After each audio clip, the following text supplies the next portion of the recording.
natural.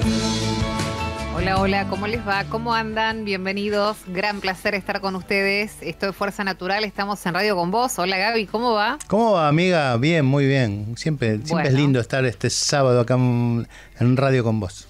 Claro que sí. En radio contigo también. Claro, radio con nosotros. Escúchame, Gaby, voy a necesitar de tu ayuda para el editorial de hoy porque es un tanto médico el tema, ¿viste? Sí, zoonosis. ¿Está bien dicho? Sí, perfecto. Son las enfermedades que transmiten los animales, ¿no? Sí, es claro. Un tema de salud pública muy importante. Son estas enfermedades, a ver, ayúdame a ver si lo estamos definiendo bien, que se transfieren a las personas y que en general pueden llegar a nosotros desde los animales o provenientes de los animales, mejor dicho, por dos vías, por la ingesta en comida contaminada o por el contacto directo con el animal que está enfermo, ¿no? Así es. Bueno, entonces, por ejemplo, hay que tener mucho cuidado porque el contagio, como decíamos, se produce de manera directa a través de un animal que está con la enfermedad o de algún fluido corporal que emana ese animal, como es orina, como es saliva, o mediante la presencia de algún intermediario como pueden ser un mosquito u otros insectos. Y también podemos contraer enfermedades de tipo de zoonosis por consumo de alimentos de origen animal que no cuentan con los controles sanitarios correspondientes. Así es. Esto también es así. Y también por el consumo de frutas o verduras mal lavadas, crudas, mal lavadas, pero esto ya no sé si entra dentro de zoonosis. No, yo no lo pondría dentro de zoonosis, salvo que estén contaminadas por algún fluido de algún animal, pero si no, no. Bien, perfecto. Si no es una fitozoonosis, sería fitos son fluidos vegetales y zoonosis animales. Bien, por eso te necesito para esta editorial. Cada 5 nuevas enfermedades humanas que surgen al año, 3 de ellas provienen de los animales, según nuestra producción que ha estado investigando en este tema. Y sin dudas el crecimiento, de las grandes ciudades, los cambios en los ecosistemas, contaminación ambiental, todos factores que desarrollamos nosotros los humanos han aumentado aparentemente la aparición y el riesgo de la transmisión de estas enfermedades. La zoonosis se manifiesta en varios tipos, ¿no? Por ahí hay algunas que son más conocidas, Gaby, y vos me vas a ayudar a entenderlas. Bueno, hantavirus tiene que ver con los roedores, ¿verdad? Sí, los colilargos, famosos colilargos, que eran esos ratoncitos chiquitos. Brucelosis. La vaca. Bien, leishmaniasis visceral. También, generalmente son por consumo de algunas carnes. Claro, leptospirosis. También. La leptospirosis puede ser a veces que los roedores orinan. Por eso, acá permitime un consejo. No tomen de una lata directamente a la boca. De las latas de las latas de gaseosa o de cerveza. Eso es muy común tomar. Yo a mis hijos siempre decía, no tomen de la lata, porque no saben en qué depósito estuvo y cómo puede haber algún virus. Y la leptospirosis, ese es el camino de la leptospirosis. Bien. Después aparece la rabia, la sarna, el síndrome urémico hemolítico, que esto tiene que ver con el consumo de carne que no está bien cocida o cruda. La toxoplasmosis. También puede ser por carnes mal cocidas. Puede ser triquinosis también, aunque la toxoplasmosis siempre se la endilgaron a los gatos, pobres, ¿no? Yo te iba a preguntar eso. Sí, también. La triquinosis cerdo, perdón. Bien, y la tuberculosis bovina y la fiebre amarilla, ¿no? La fiebre amarilla por el mosquito, por eso es una zoonosis. Claro. Porque todas las que se contagian vía vectores, así se llaman, cuando hay un mosquito. Porque ahí en esos, el virus, en este caso de la fiebre amarilla, o el parásito del Chagas, cumplen un ciclo biológico dentro de esos vectores. Ya sea el mosquito, el Aedes aegypti para la fiebre amarilla o dengue, o ya sea la vinchuca en el caso del mal de Chagas. O sea, el agente, que sea un parásito, un virus, una bacteria, cumple un ciclo biológico, donde son necesarios en la cadena. No es que son solamente portadores. ¿Se entiende? No, eso está claro, sí. Bueno, mencionaste la enfermedad del Chagas, que es el vector es la vinchuca, ¿no? El transmisor es la vinchuca. 1,5 millones de personas en nuestro país son enfermos crónicos de Chagas, ¿no? Viven con esta enfermedad. Hay un centro que es el Instituto Nacional de Enfermedades Infecciosas, el doctor Carlos Malbrán, que es un poco la gran institución, ¿no? Donde se intenta controlar, estudiar, trabajar para detección temprana, para diagnóstico, para prevención, por ejemplo, entre otras cosas, en este tipo de enfermedades que son transmitidas por los animales, ¿no? Sí, claro, sí. Ya lleva años trabajando en esto, igual que el Fatal Achaven en respecto al mal de Chagas. Son instituciones señeras de Buenos Aires y de la Argentina. Y también teníamos el Maiztegui de fiebre hemorrágica, ¿te acuerdas? La fiebre hemorrágica, que también es una zoonosis porque es por los roedores que orinan encima de los rastrojos, por eso se le llamaba mal de los rastrojos. Bien, bueno, Gaby, te dije que te necesitaba en esta editorial para repasar un poco porque era muy médica. En un ratito volvemos y cierro con esta idea con vos también, Gaby. Sí. Las vacunas aparecen siempre, y ciertos programas, por supuesto, de salud pública, pero las vacunas aparecen como la gran defensa en líneas generales y también prevención y educación, ¿no? Sí, no solo para nosotros, sino para nuestras mascotas. Bien, clarísimo. Bienvenidos, esto es Fuerza Natural. Vamos a hablar de crianza, que es un tema que nos ocupa, nos encanta, nos interesa, nos parece sustancial, esencial para formar lindas personas, seguras, libres, inquietas, saludables. Y está en línea con nosotros la doctora Sabrina Crisman, que ya hemos hablado con ella. Es médica, es graduada en la Universidad de Buenos Aires, es especialista en pediatría. También está en el Hospital General de Niños Pedro Elizalde. Actualmente continúa su formación como puericultora en la Escuela de Puericultura Panza y Crianza. Es consultora de porteo ergonómico, certificada por la Escuela de Porteo Crianza en Brazos. Bueno, sigo, un montón de cosas. Desde 2018 se ocupa especialmente de la divulgación científica a través de los medios, de las redes sociales, de charlas, de talleres que da para familias, para profesionales, de los contenidos vinculados a la crianza respetuosa, a la lactancia, a la alimentación complementaria. A Sabrina hay que llevarse a la casa y tenerla a mano todo el tiempo. Gaby, la saludamos. ¿Cómo estás, Sabrina? Bienvenida. Muchas gracias. Bueno, me honra siempre estar aquí. Qué linda. A nosotros nos encanta escucharte porque la verdad que es que todo el tiempo Gaby ya ha criado hijos, pero seguramente también está sumamente interesado en aprender acerca de cómo se ha evolucionado, ¿no? Favorablemente en este reconocimiento. Porque, a ver, Sabri, vos que investigás mucho, que estudiás, digo, hubo un tiempo en el cual había una forma de crianza muy vinculada al rol de la madre hace muchos años atrás, muchas décadas, ¿no? Uh-huh. Después no sé qué pasó, como que en algún momento parece que se soltó todo, ¿no? Y que lo moderno era, no sé, otra forma, y después me parece que empezamos a volver a las raíces, ¿no? No solamente digo poniéndole toda la carga a la madre, sino sí, por supuesto, hablando de crianza compartida, en el caso de que tengas con quién criar tu hijo, que estés en pareja, si estás solo o sola es otra historia. Pero digo, volvimos a rescatar lo esencial de la crianza, ¿no? Sí, yo creo que inclusive podemos ir un poco más allá y hablar de crianza colectiva, ¿no? A ver, dale. Que es un concepto que es complicado porque tal vez no está tan difundido, que si bien uno cría una infancia, a nuestros hijos o a las personas que estamos criando, en realidad todas las personas de una sociedad están criando esa infancia, porque todos los actos que presencia, que atraviesa esa infancia en una sociedad, también son parte de su crianza. Siempre pongo este ejemplo de que tal vez uno puede estar en una fila, ¿no?, para ir a comprar algo y tener atrás a una familia, una persona con un niño, una niña de 3, 4 años, que uno dice, bueno, ya es más grande. Sí, pero el concepto de esperar es difícil para una criatura de 3, 4 años. Si vos lo dejás pasar adelante tuyo, porque tal vez no tenés tanto apuro, esa persona pequeña que está creciendo lo ve, ¿no? Y está incorporando, bueno, mirá, me vio y le importó que a mí me complicara este momento y me dejó pasar. Y es probable que eso también influya en su vida y en cómo trate a otras personas más adelante. Entonces, más allá de la crianza familiar, nuclear, de los padres, los progenitores, hay una crianza colectiva, por más que no criemos directamente infancias, que está muy relacionada con empezar a cambiar una sociedad. ¿Cómo te va, Gabriel? Te saluda. ¿Cómo estás, Gaby? ¿Todo bien? Bien, ¿vos?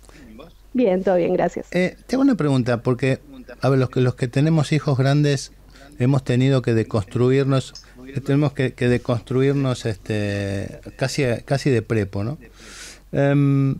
¿Cuáles son las creencias y mitos que todavía necesitamos deconstruir para la crianza de las nuevas infancias, llamémosle? Yo creo que el punto es pensar a las infancias como personas, ¿no? Y ahí aparecen un montón de cuestiones que hemos aprendido y que hemos transitado nosotros como infancias en su momento también. Y lo más común es lo que tiene que ver con la violencia. Ajá. Hay muchas micro y macroviolencias hacia la infancia que inclusive son como invisibilizadas. El chirlo, como pensar en el chirlo como una herramienta de corrección y una herramienta de encaminamiento de una infancia cuando no deja de ser un golpe, y no es algo que le haríamos a un amigo, ni a nuestra pareja, ni a, obviamente, a un compañero de trabajo cuando no nos gusta lo que hace. Sí. Cuando pensamos algo que sería irreproducible en una persona adulta, pero que culturalmente está bien para con una infancia. Otro ejemplo, hasta que no te terminas todo el plato, no te levantás, ignorando 100% las necesidades tal vez fisiológicas de esa infancia en relación a comer. No se lo diríamos a un adulto, y no le dirías como, no te levantás hasta que no terminas el plato, de ninguna manera, y no no sé si no lo publicaste vos o alguien, pero es que me viene a la mente un video que está hecho en este sentido exactamente en el que vos estás mencionando, ¿no? Una serie de escenas, de secuencias en las cuales estas cosas que a veces se hacen con los chicos se reproducen con un adulto y vos te quedás como helada, ¿me entendés? Claro. Porque, claro, está buenísimo, digo, como ejemplo, para contrastar, porque hay un abuso en esa cosa de retar, de zamarrear, ni hablar de pegar, de obligar, de desestimar la emoción, ¿no? Y tal vez con un adulto no lo haríamos. No, totalmente. Por eso, si bien hablamos de crianza respetuosa, ¿no? Y se habla mucho de corrientes de crianza, a mí no me gusta tanto hablar de corrientes de crianza, prefiero como pensar en que hay crueldades, ¿no? Que están muy arraigadas en una sociedad y que hay que repensarla. Y que de hecho que hay que hablar de una crianza con perspectiva de derechos humanos, directamente por ese lado. Te llevo hacia otro lado. ¿Cuál es el tema? Un tema de mucha actualidad, incluso para los adultos, pero te lo voy a llevar para el lado de los chicos. El tema de las pantallas, el uso de pantallas, cuánto está bien usar las pantallas, porque tampoco el chico lo podés sacar de lo que es la actualidad, ¿no? Yo coincido 100% con vos. Sé que existen recomendaciones científicas, ¿no? Que plantean que lo ideal sería no exponerlos a pantallas antes de los 2 años o antes de los 3 años, como dicen los franceses, por ejemplo, en las academias de pediatría francesas, y que después sea una exposición medida, y eso, por supuesto, en cuanto a que sea medido, coincido, pero como bien decís, la verdad que es parte de nuestra cultura, claro, es parte de nuestra sociedad, y va a ser imposible que no estén expuestos a pantallas. Pero también dijiste algo que me parece que está muy bueno, que es que primero creo que repensar nuestra relación con las pantallas, la de los adultos. Claro. Porque ¿cuánto tiempo pasamos nosotros, ¿no?, frente a una pantalla? Y yo creo que esta generación, y algo que estoy viendo, y lo veo en mi hijo, y lo veo en otras infancias, inclusive por más que se atrapan, por supuesto, por las cosas que pasan en las pantallas, te corren el celular de la cara. Te dicen, mamá, guarda el celular. O sea, necesito como que me escuches sin el celular. Entonces, empecemos por ahí. ¿Qué hacemos nosotros con la pantalla? La pantalla realmente, y lo sabemos nosotros como adultos, vos te pones a scrollear Instagram, TikTok y todo eso, y te pone nervioso, te irrita en algún momento, ¿no? Se te pasa la paciencia porque estás viendo cosas que no puedes acceder, o cosas que te preocupan, o cosas que te molestan, y eso también afecta a la relación con tu familia y las personas alrededor. Y tenemos un adulto que está muy irritado por haber visto mucha pantalla durante el día, y una infancia que le pasa lo mismo, ¿no? Porque encima su sistema nervioso es más inmaduro, entonces sus estímulos no los termina de entender. Los ojitos, hay cada vez más casos de miopía por estar fijos en una pantalla, sobre todo lo que son celulares, que tienen mucho movimiento. Hay cuestiones de movimientos en las infancias que cada vez se mueven menos, con lo cual no desarrollan bien sus músculos, con lo cual no desarrollan bien sus huesitos, con lo cual su microbiota, que es algo que hoy estamos aprendiendo y estudiando. ¿Qué tema? Nos aparece en todos lados la microbiota. Totalmente. Sí, y realmente los perjuicios son grandes. Entonces, sí, las pantallas van a estar, son parte de nuestra vida, no hay ninguna duda, y de hecho nos sirven para comunicarnos, ¿no? Porque venimos de una pandemia donde todos nos vimos por pantallas y los vínculos fueron por ese lado, no hay ninguna duda, pero al mismo tiempo tiene que haber una plaza, un sol, un aire libre, un movimiento, un tobogán, un tirarse al piso y revolcarse y jugar. O sea, como empezar como a pensar el cuerpo y el movimiento como herramientas importantes del desarrollo también. Pensaba acerca de cuánto tenemos que seguir aprendiendo, ¿no? Porque es como muy integral toda la educación y toda esta crianza que vos decís. Y ellos también permanentemente además nos están demandando otra cosa, Sabrina. Nos están demandando otra forma de comunicación, otra forma de relación, otra forma de respeto. Porque en esta crianza colectiva también intervienen las instituciones como los colegios, como los lugares donde los chicos se recrean, como la casa de los amigos donde los chicos van también, ¿no? Ahí es donde me parece que el código va cambiando. Totalmente, el inicio de la sociabilización de las infancias obviamente nos pone muchos desafíos, ¿no? Yo creo que un desafío muy interesante siempre es el tema de la comida. Uno tal vez puede mantener un tipo de alimentación en la casa y después van al jardín. Claro. Y yo siempre digo, se cambia la frutilla orgánica por la Oreo, ¿no? Y es parte, sí. y está bien. Y vos sabés que me lo dicen mucho, pero ¿y qué hago? Nada. O sea, es parte de crecer y entender cómo del compartir. O sea, y también me pone contenta que otra infancia esté comiendo una frutilla rica y capaz que nunca la había probado. Son desafíos que también son interesantes para nosotros. Creo que nunca va a haber una forma perfecta de hacer las cosas. Eso es muy sano mostrar que nos equivocamos, es muy sano mostrar que no sabemos, es muy sano recalcular y decir, che, por acá no era, vamos por otro lado porque esto no está funcionando. Y eso también les muestra a ellos que pueden equivocarse y que pueden volver a pensar y que tienen un lugar seguro a donde volver y explicar lo que les pasó y buscar otras respuestas. Sabrina, ¿a qué edad es conveniente comenzar a generar una educación alimentaria en los chicos?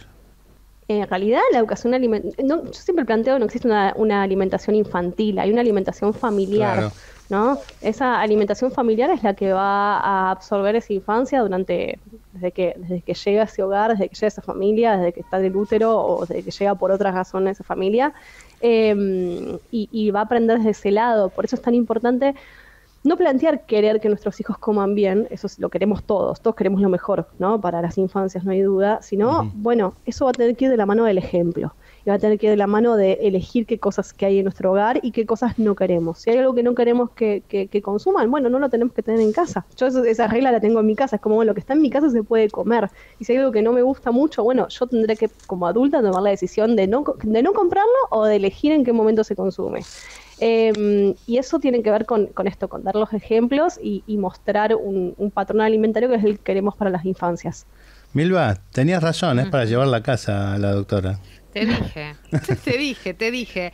Sabrina, siempre es muy, muy enriquecedor poder conversar con vos.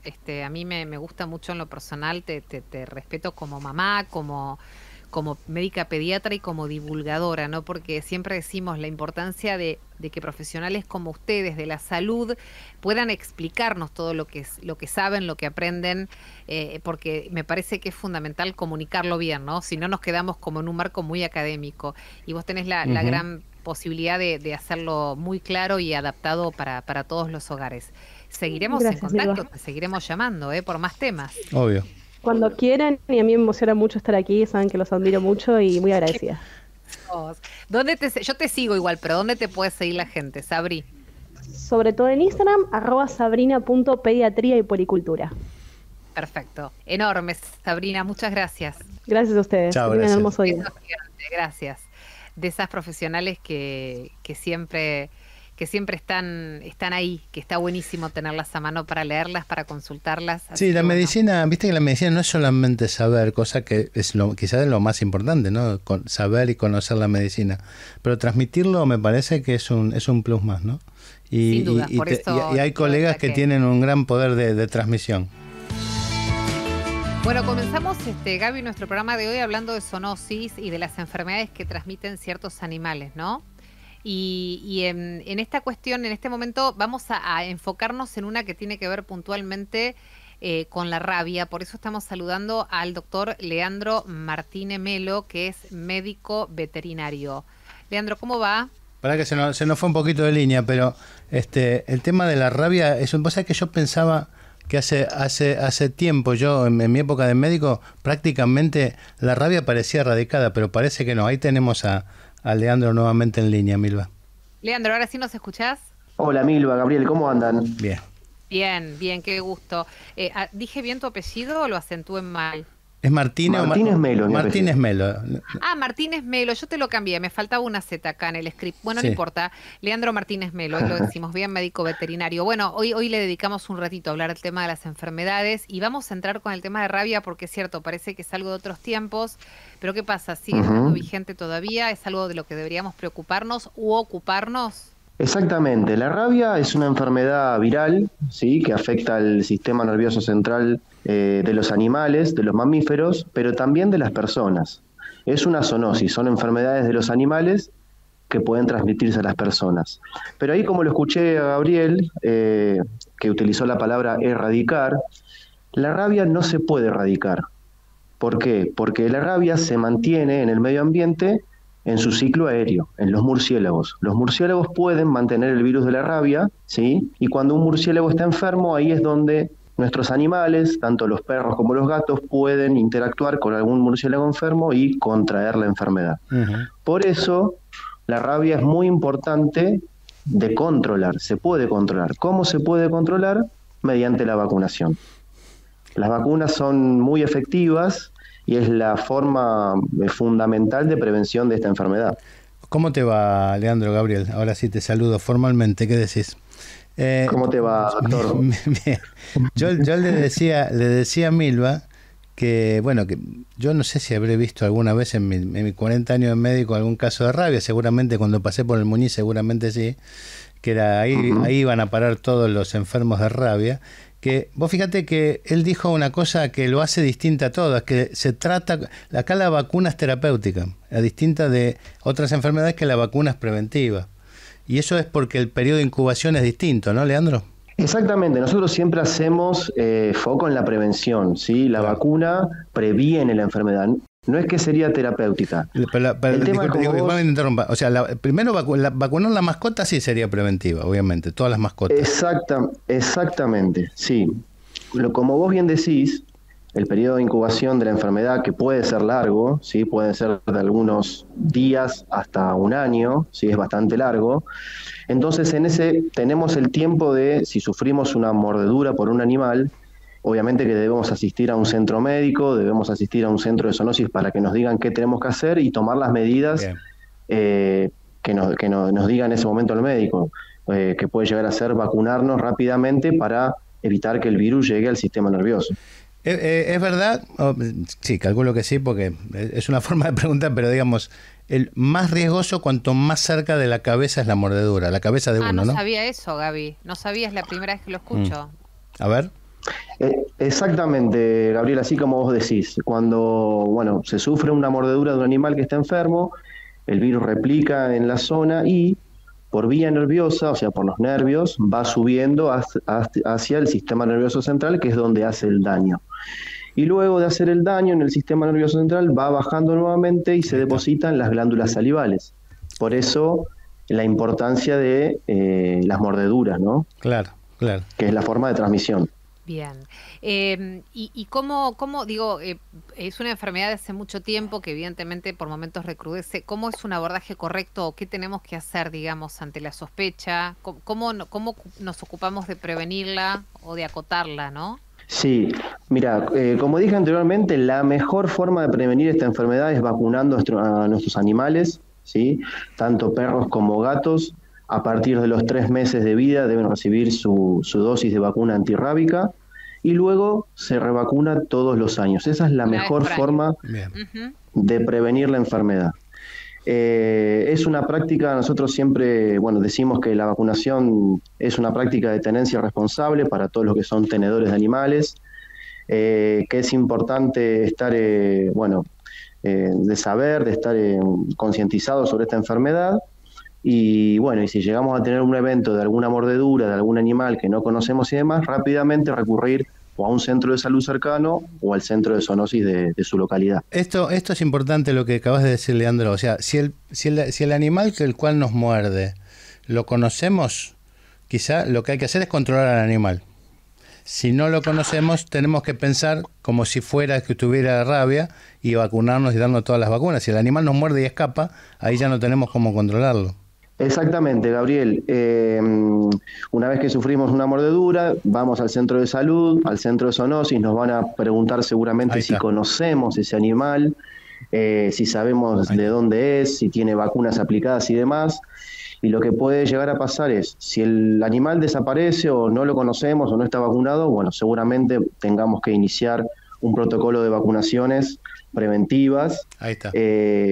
O si no, si el animal sí es conocido, sabemos de dónde viene y demás, seguramente lo que nos hagan hacer es, por un profesional veterinario, lo que se llama observación antirrábica. Ahí está. La observación antirrábica consiste en observar al animal mordedor por 10 días, ¿sí?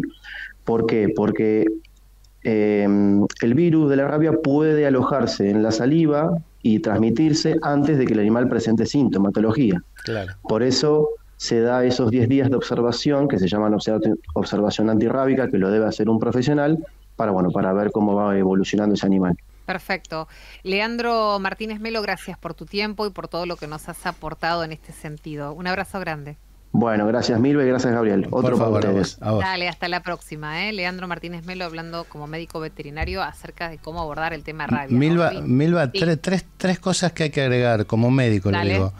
Dale. Ante una mordedura de perro, observar al animal rápidamente, tenerlo, digamos, cercano en observación, como decía. Segundo, lavar con agua y jabón rápidamente la herida.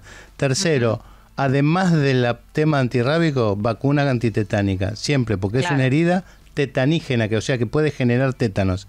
Esas son las 3 medidas: antirrábica, antitétanos y lavado con agua y jabón. Presentamos al lado B del doctor Gabriel Rabagalo de esta forma.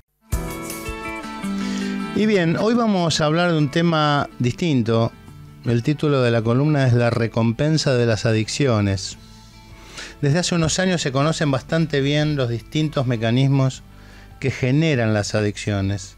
Existen conexiones cerebrales que liberan unas sustancias químicas determinadas que equivalen a deseos y represiones atrapados en un pequeño lugar del cerebro, a merced de un equilibrio electroquímico que nos mantiene más o menos compensados y en armonía interna y con el medio ambiente. Pero hay un elemento interno que nos genera placer, que se libera cuando estamos felices, cuando recibimos buenas noticias, cuando hacemos el amor, cuando gana nuestro equipo, disfrutamos una comida o nuestros hijos alcanzan un logro. Es la dopamina. Las personas que sufren algún tipo de adicción presentan alguna de las siguientes manifestaciones que se explican por alteración del circuito de la dopamina, llamado circuito de recompensa. Ese complejo de neuronas que nos permite sentir placer y gratificación puede, sin proponérselo, hacer que nuestra conducta se haga adictiva, buscando ese placer transitorio y fugaz, lo que nos hace volver a consumir más cantidad, de forma cada vez más frecuente y a intervalos más cortos de tiempo, para no sufrir su ausencia. Estos son los 3 ejes de las adicciones: tolerancia, dependencia y abstinencia. Y en esos pilares se apoya el gran negocio del narcotráfico.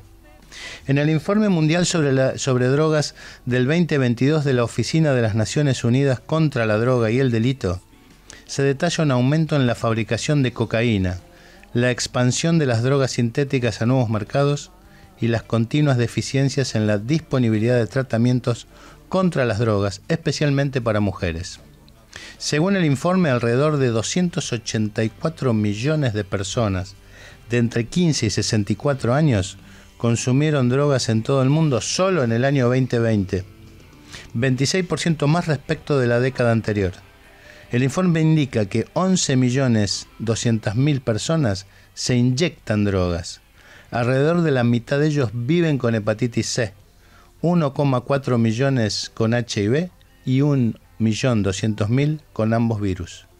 El informe también destaca el aumento de las muertes relacionadas con la droga en un 17,5% más que la década anterior.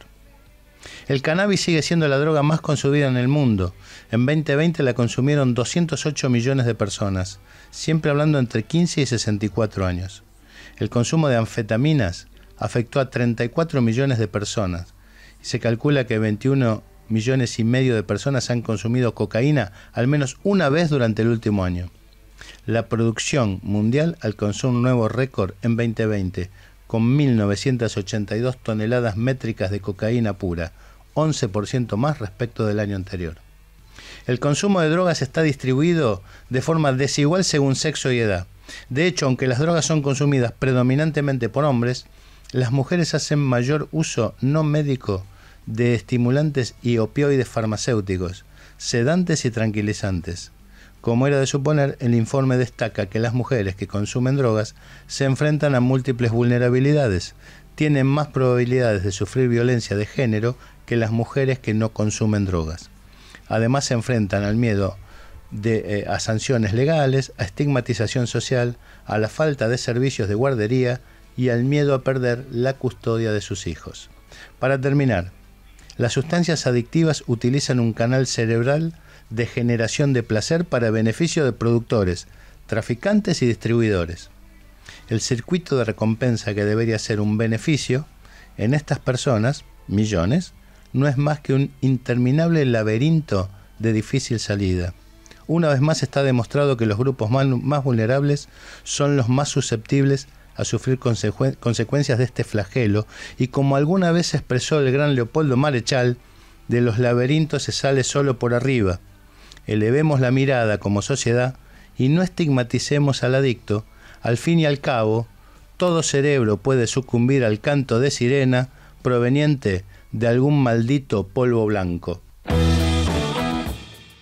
Bueno, pasamos a los temas de hoy, ¿te parece? Por supuesto. Bueno, temas de hoy: Cuenca, Matanza, Riachuelo. Vos sabés que, qué tema. Gran tema, ¿no? Sí.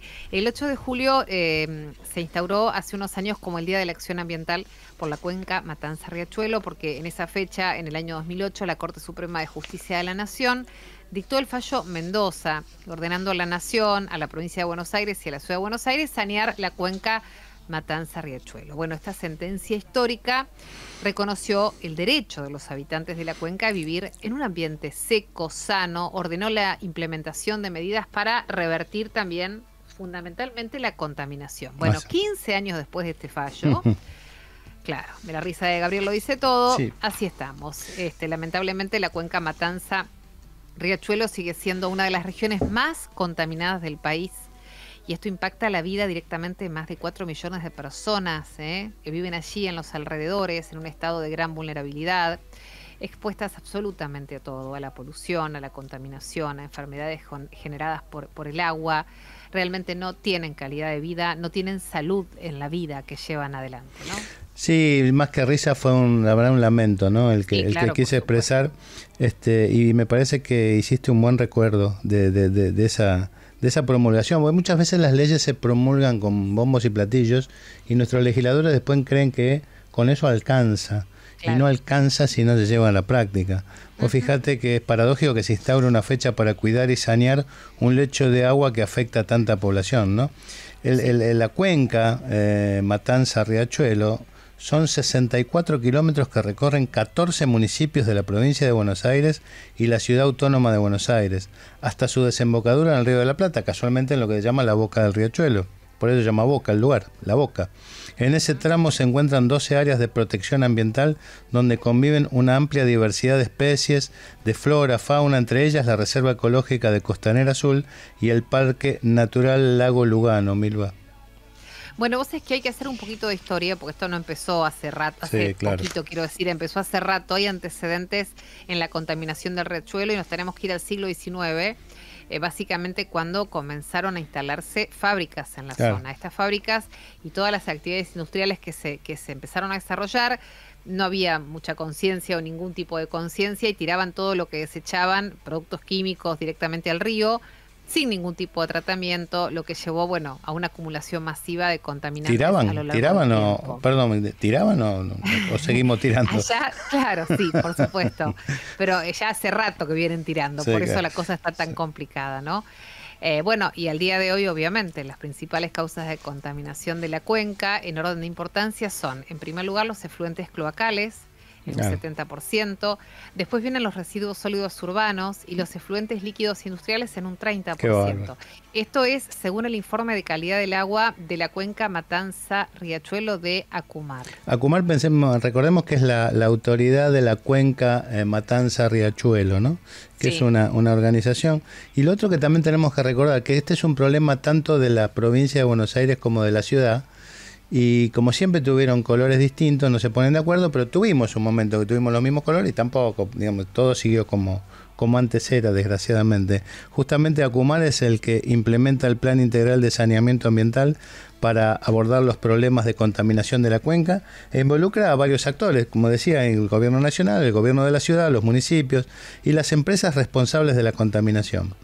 Estas acciones llevadas a cabo se encuentran, entre estas acciones se encuentra la construcción de plantas de tratamiento de efluentes, la remediación de sitios contaminados, también se han implementado programas de relocación de poblaciones afectadas y se ha realizado esfuerzo para controlar y reducir la contaminación industrial y doméstica. Y recuerdo una secretaria de Medio Ambiente que dijo que se iba a bañar en el riachuelo en 100 días y desgraciadamente la secretaria falleció y el riachuelo sigue igual.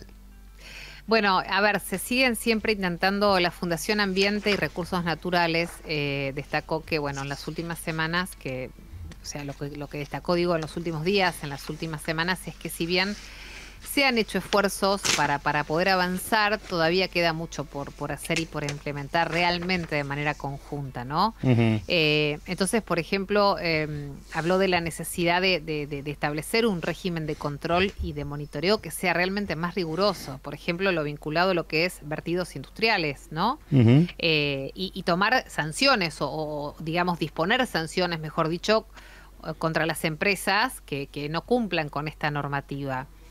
Es importante que se acelere todo lo que sea obras cloacales, ¿no? Saneamiento de las aguas, realizar realmente el seguimiento del proceso, de la presentación, de la ejecución, de que se finalicen todos los planes que tienen que ver con la reconversión industrial por parte de aquellos establecimientos que se declararon ya y se establecieron como agentes contaminantes en lo que es el ámbito de la cuenca. Y de alguna manera relocalizar a esas personas que viven en situaciones muy vulnerables, donde la salud, donde el riesgo sanitario y ambiental es permanente, Gaby, ¿no? Por eso decimos que realmente falta un montón, falta mucho. Y también falta destinar recursos, voluntad, decisión política. Es como que nadie termina haciéndose cargo de eso, ¿viste? En algún momento, volvemos al fallo original de la Corte, se involucró al Estado Nacional, Provincial y a la Ciudad de Buenos Aires. Pero ninguno de los tres termina recogiendo el guante, ¿no? Sí, seguramente echaremos culpa. Lo único que recuerdo es que durante la pandemia y el confinamiento, muchos de las aguas turbias del mundo se aclararon bastante. Recuerdo Venecia, recuerdo otros ríos de las grandes ciudades, de zonas industriales. Riachuelo no pasó nada, sigue igual, ¿eh? Ay, qué lamentable. Bueno, Gaby, empezamos a irnos, dale. Dale, desgraciadamente, sí, tuvimos un lindo programa, hoy nuevamente, con buenos invitados, sí, claro, y temas fuertes, me parece, ¿va? Absolutamente. Así que bueno, Milva, si te parece, le damos un beso a nuestra querida productora Diana Belecha, a Ana Clara Nutzen, a Federico, que sigue ahí ponchando las cámaras de manera maestra, a nuestro querido operador técnico, el señor Carlos Charlie Rodríguez, a Laurita Gallardo, nuestra investigadora periodística, y a la señora Milva Castellini, como siempre, @Milva Castellini en las redes sociales, en Instagram, y a mí, yo, Gabriel Barbagalo, @Barbagab, ¿no, amiga? Dale, perfecto, Gaby, placer enorme trabajar con este equipazo. Nos encontramos el próximo sábado. Gracias por acompañarnos. Somos Fuerza Natural. Acordate, conecta con lo sustentable siempre, que hace bien. Chau, chau. Chau.